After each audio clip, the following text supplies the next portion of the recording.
आज हम आप लोगों को नए पाठ की शुरुआत करने जा रहे हैं और ये नया पाठ है संघवाद। तो संघवाद, इसके पहले के पाठ में आप लोगों ने सत्ता की साझेदारी के बारे में पढ़ा और उसमें 3 देशों के जो सामाजिक और राजनीतिक और जातीय समीकरण थे उनके बारे में आपको बताया गया। तो अब इसमें यह पाठ संघवाद के नाम से विख्यात है या संघवाद के नाम से जाना जाता है। तो संघवाद क्या है? लोकतंत्री शासन व्यवस्था में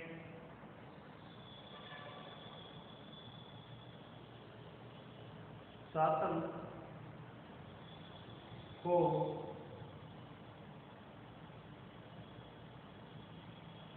अलग अलग इकाइयों में बांटना, जैसे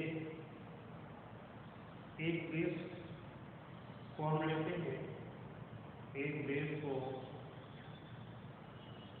उसकी व्यवस्था को चुस्त और दुरुस्त बनाने के लिए उस देश को राज्यों में बांट दिया जाता है। तो राज्यों को मंडलों में, मंडलों को जिलों में, जिलों को तहसीलों में, तहसीलों को ब्लॉक में, इस तरह से मैंने एक छोटी इकाई, बड़ी इकाई से छोटी इकाई तक बांटने का एक उद्देश्य यह है कि जिससे जो प्रशासनिक व्यवस्था है ठीक ढंग से चलाई जा सके। तो संघवाद में इसी व्यवस्था के तहत ये सिस्टम बनाए गए हैं। उसमें एक जो देश स्तर पे व्यवस्थाओं को देखते हैं उसको केंद्रीय सरकार कहा जाता है। वह पूरे देश की निगरानी करती है, उसके साथ साथ विदेशों में भी संबंध स्थापित करते हैं। और दूसरा, राज्यों को चलाने के लिए राज्य स्तर पे सरकार गठित की जाती है,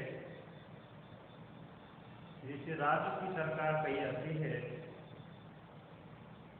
तो इन दोनों व्यवस्थाओं को मिलाकर एक शब्द का उत्पत्ति होती है जिसे संघवाद कहते हैं। तो ये व्यवस्थाएं दुनिया के तमाम लोकतांत्रिक देशों में है, जहाँ पे लोकतंत्र है। तो उसी तरह की व्यवस्थाएं हमारे देश में भी है। भारत में भी संविधान द्वारा क्षेत्रीय स्तर पर राज्यों की व्यवस्था की गई है, उनकी एक सीमाएं निश्चित की जाती हैं और उन राज्यों की व्यवस्था को संचालित करने के लिए सरकार का चुनाव जनता द्वारा होते हैं और पूरे देश को संचालित करने के लिए एक केंद्रीय सरकार की व्यवस्था की गई है। इस सरकार का भी चुनाव जनता करती है। तो हमारे संविधान में इस संघीय ढांचे को 3 भागों में बांटा गया है। अब इसमें जैसे संघ सूची,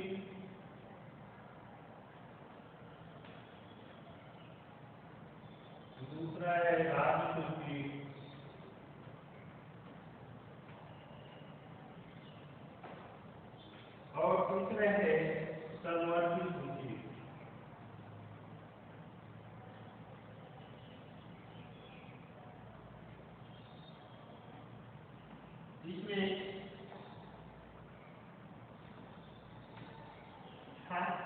संस्थान के विषय है।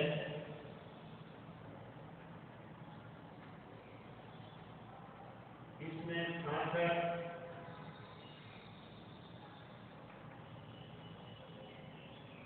और इसमें 52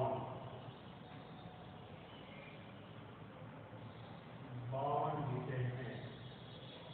विषय मतलब विभाग अनुसंधान विभाग ऐसे हैं संस्कृति में जिसमें कानून बनाने और कर बनाने का अधिकार केंद्र सरकार को है। छात्र ऐसे विषय हैं छात्र जैसे विभाग है जिसपे कर लगाने और कानून बनाने का अधिकार राज्य सरकार को है। और 52 ऐसे विषय हैं जो सर्ववर्ती सूची में आते हैं। केंद्र और राज्य दोनों मिलकर कानून बनाते हैं, लेकिन इसमें बहुमत के द्वारा निर्णय लिया जाता है। अगर आधे से अधिक राज्य सरकारें उसके पक्ष में हैं तो उनकी बातों को माना जाता है, नहीं तो अंतिम निर्णय केंद्र सरकार की मानी जाती है। तो इस तरह से जो है हमारे जो संविधान के जो विषय बने हुए हैं, जो विभाग बने हुए हैं, उनको 3 भागों में बांटा गया है। तो इस तरह से हमारी जो प्रशासनिक जो सेवाएं हैं वह इस प्रकार से चुस्त और दुरुस्त ढंग से चलती हैं। तो इस तरह से हम देश का शासन क्या करते हैं, चलाते हैं। और इस तरह से यह व्यवस्था जो है यह संघीय व्यवस्था के अंतर्गत आते हैं। इसमें राज्य और केंद्र सरकार मिलकर कार्य करती हैं। अब इसमें देखिए राज्य में भी कई प्रकार के मैंने 2 प्रकार के राज्य हैं, एक केंद्र शासित और एक जो है जिनको पूर्ण राज्य का दर्जा प्राप्त है। और उसमें केंद्र शासित राज्यों में जो है, जैसे केंद्र शासित राज्य जो है उनमें कानून बनाने का अधिकार जो है वह जो है पूरी तरह से केंद्र सरकार के ऊपर होते हैं। जैसे भारत को होते हैं, भारत में जो है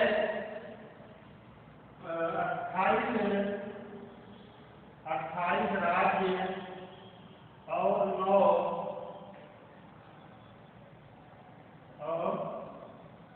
9 केंद्र शासित राज्य हैं।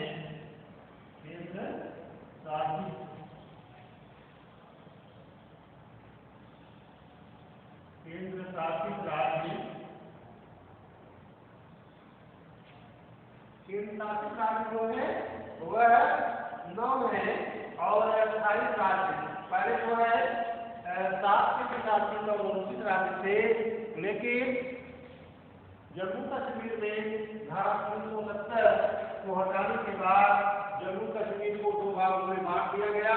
इसमें एक जम्मू कश्मीर और दूसरा लद्दाख को केंद्र शासित राज्य बना दिए गए। और इनमें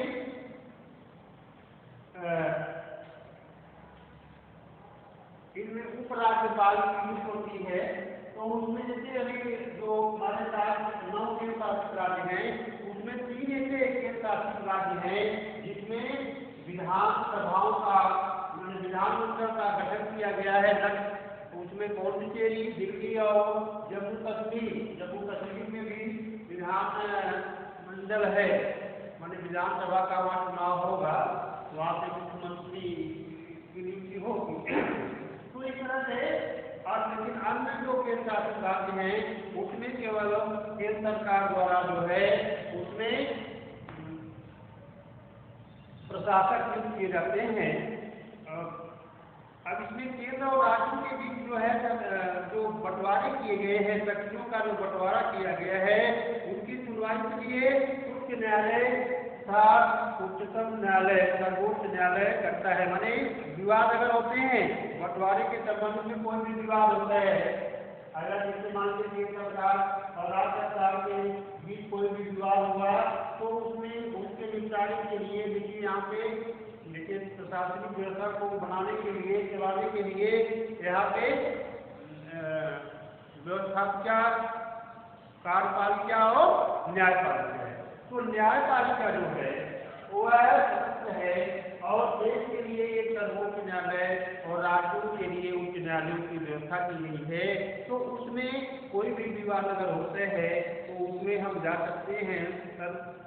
सरकार चलाने के लिए अपनी जिम्मेदारियों का निर्वाह करने के राजस्व की उगाही के संबंध में केंद्र और राज्य सरकार को कर लगाने और संसाधन जमा करने का अधिकार है। माने राज्य को चलाने के लिए चुस्त दुरुस्त चलाने के लिए कर लगाने और वसूलने का अधिकार दोनों सरकारों को है। जैसे मिलता है कि इसमें जो विषय बने हुए हैं शासन विषयों पे जो है राज्य सरकार 97 विषयों पर माने विभागों पर केंद्र सरकार जो है कानून बना सकती है और कर लगा सकती है।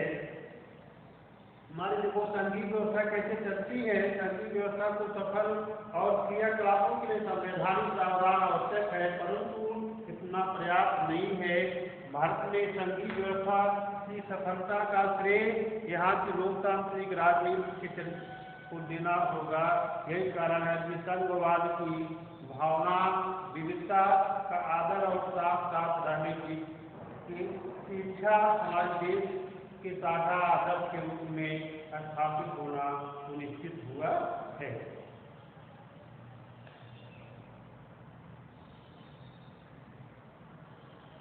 अब इसमें एक आता है भाषाई राज्य। भाषाई राज्य में अब देखिए देश में हमारे देश की विशेषता है कि अनेकता में एकता, अनेकता में एकता। यहाँ पे विभिन्न जाति विभिन्न धर्म विभिन्न भाषा के लोग रहते हैं। तो भाषाई राज्य जो है इसमें देखिए 1947 में भारत में लोकतंत्र के पद पर अपनाई गई नई यात्रा के प्रारंभ में अभिगोज में दिया हुआ है कि राज्य जो है नए राज्यों को बनाने के लिए 1950 के दशक में भारत में कई पुराने राज्यों की सीमाएं बदली। ये इसलिए किया गया कि ताकि भाषा को बोलने वाले एक राज्य में माने एक भाषाई राज्य को जो है एक रूप में किया जाए। तो जैसे इसमें कुछ जो है उसका गठन जो है संस्कृत भूगोल के आधार किया गया है। ऐसे राज्यों में नागालैंड उत्तराखंड और झारखंड ऐसे राज्य शामिल है। भाषा के आधार पर राज्य के गठन करते समय राजनेताओं के मन में संशय था कि कहीं इससे देश टूट न जाए, क्योंकि हमारा अनुभव बताता है कि भाषाई आधार पर राज्य बनाने से देश ज्यादा एकीकृत और मजबूत हुआ और इसके प्रशासन भी पहले की अपेक्षा कहीं अधिक सुविधाजनक हो गई है। भाषा नीति क्या है? अब देखिए इसमें है कि भारत के संघीय ढांचे को दूसरी परीक्षा भाषा नीति के आधार पर हुई। हमारे संविधान में किसी एक भाषा को राजभाषा का दर्जा नहीं दिया गया। हिंदी को राजभाषा माना गया, पर भारत में केवल 40% लोगों की मातृभाषा हिंदी है। भारतीय संविधान में हिंदी के अतिरिक्त अन्य 21 भाषाओं को अनुसूचित भाषा का दर्जा दिया गया है। माने हिंदी के अलावा 21 जो है अनुसूचित भाषाएं हैं। केंद्र सरकार ने किसी भी पद का उम्मीदवार इसमें से किसी भी भाषा में परीक्षा दे सकता है, बशर्ते उम्मीदवार उसके विकल्प के रूप में स्वीकार करे। माने अगर आप किसी भी कंपटीशन में जाते हैं जो नेशनल लेवल पे होती है तो आप हिंदी के अलावा माने भाषाओं का जो निर्माण हुआ है उन भाषाओं में आप परीक्षा देकर जो है अपने को जो है माने उस परीक्षा में शामिल हो सकते हैं। लेकिन 1965 में अंग्रेजी भाषा का प्रयोग सरकारी कार्य के लिए बंद कर दिया गया था। माने राज्य सरकार अपना विचार का राजभाषा में ही करती थी। अब देखिए इसमें केंद्र और राज्य संबंध क्या है? भाषाई राज्यों का गठन, माने स्वतंत्रता के पश्चात राज्यों के पुनर्गठन की मांग उठी और तथा सरकार ने एक कमीशन की सिफारिशें मंजूर कर ली और राज्यों की भाषाई आधार पर पुनर्गठन किया गया। इसीलिए कई राज्यों का भाषाई आधार पर गठन किया गया, जैसे आंध्र प्रदेश, महाराष्ट्र, पंजाब, हरियाणा, तमिलनाडु इत्यादि। इससे भारतीय राज्यों में एकता वही है तथा अलग अलग राज्यों में तनाव की संभावना कम हुई। इस प्रकार भारतीय संघवाद ने काम किया। भाषा से संबंधित नीति है। अब देखिए इसमें है कि भारतीय भाषाओं को, चाहे हिंदी हमारी राष्ट्रभाषा है, परंतु फिर भी हमारे संविधान में 22 भाषाओं को मान्यता दी गई। प्रत्येक राज्य अपनी भाषा और संस्कृति को बढ़ावा देने के लिए स्वतंत्र है। अगर कोई व्यक्ति केंद्र सरकार की कोई परीक्षा दे रहा है तो किसी भी दी गई भाषा में परीक्षा दे सकता है और राज्यों की अपनी ही भाषा होती है। चाहे वह सन 1965 में अंग्रेजी भाषा का प्रयोग बंद कर दिया गया, परंतु राज्यों ने मांग की कि इसे चालू रखा जाए। केंद्र सरकार ने ऐसा ही किया। इस प्रकार संघीय सरकार की भाषा से संबंधित नीति ने भारत को जोड़ने में सहायता की तथा श्रीलंका जैसी स्थिति पैदा होने के अवसर काफी हद तक समाप्त कर दिया। केंद्र तथा राज्यों के रिश्ते। अब राज्यों के रिश्ते संघवाद में कार्य करने की प्रक्रिया भी महत्वपूर्ण भूमिका निभाती है। संघवाद में वह बहुत ही महत्वपूर्ण है। केंद्र तथा राज्यों के रिश्ते अच्छे रहे। 1990 तक केंद्र सरकार ने इन राज्य सरकारों को बर्खास्त करने के प्रयास किए या बर्खास्त किए जहां पर उनके दल की सरकार नहीं है, परंतु अब यह प्रथा नहीं अपनाई जाती है। अब तो अलग अलग दलों की सरकारें एक दूसरे से अच्छे रिश्ते बनाए रखने की प्रयास करती रहती हैं, क्योंकि सभी एक दूसरे के ऊपर किसी न किसी प्रकार से निर्भर होते हैं। इस प्रकार यह सब देखने के बाद हमें कह सकते हैं कि भारत में संघवाद कार्य करता है और भारत एक संघीय देश है जिसमें हमेशा संघवाद को सुचारू रूप से कार्य करने का प्रयास किया है। तो इस तरह से संघवाद जो है भारत का एक क्या है, बहुत ही महत्वपूर्ण संस्था के रूप में कार्य करता है। तो अगर वो है ये मैंने संघीय व्यवस्था के अंतर्गत आप लोगों को मैंने बताया कि राज्य सरकार और केंद्र सरकार मिलकर जो है कार्य करती है और उसमें पहले व्यवस्था थी कि केंद्र सरकार, जिसकी केंद्र सरकार रहे वही जो है उसी पार्टी की राज्य सरकारें हुआ करती थी। लेकिन 1990 के दशक के बाद जो है देश की राजनीति में परिवर्तन आया और क्षेत्रीय दल जो है वह विभिन्न राज्यों में सरकार बनाई और अब ये परंपराओं को जो है तोड़ दिया गया। अब जो है आपसी सामंजस्य के तौर पे केंद्र सरकार और राज्य सरकार मिलकर देश की संघीय व्यवस्था को चुस्त दुरुस्त बनाने का कार्य करते हैं। हम अब इस पाठ के अगले भाग को कल हम दूसरे वीडियो के माध्यम से आप लोगों को बताएंगे।